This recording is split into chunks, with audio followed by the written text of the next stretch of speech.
To freeze a row or column in Google Sheets. Start by opening your Google Sheets document and selecting the row or column you want to freeze. Freezing a row or column allows you to keep it visible while scrolling through the rest of your spreadsheet. First, select the row or column you want to freeze by clicking on the row or column header. Then, go to the View menu and select Freeze. You will see two options: Freeze rows and freeze columns.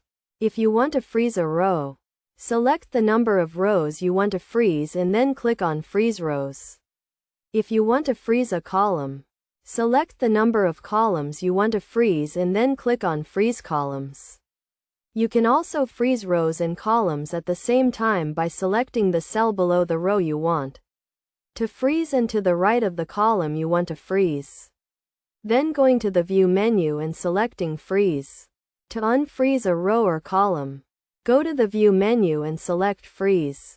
Then select No Frozen Rows or No Frozen Columns.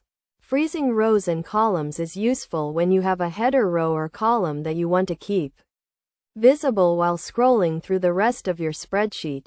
It is also useful when you have a spreadsheet with a lot of data and you want to be able to see the row and column headers while scrolling. Best practices for freezing rows and columns include only freezing the rows and columns that you need to, as freezing too many rows and columns can make your spreadsheet difficult to navigate. You should also make sure that the rows and columns you freeze are the ones that are most important to your spreadsheet. By following these steps and best practices, you can effectively use the freeze feature in Google Sheets to make your spreadsheets more organized and easier to navigate.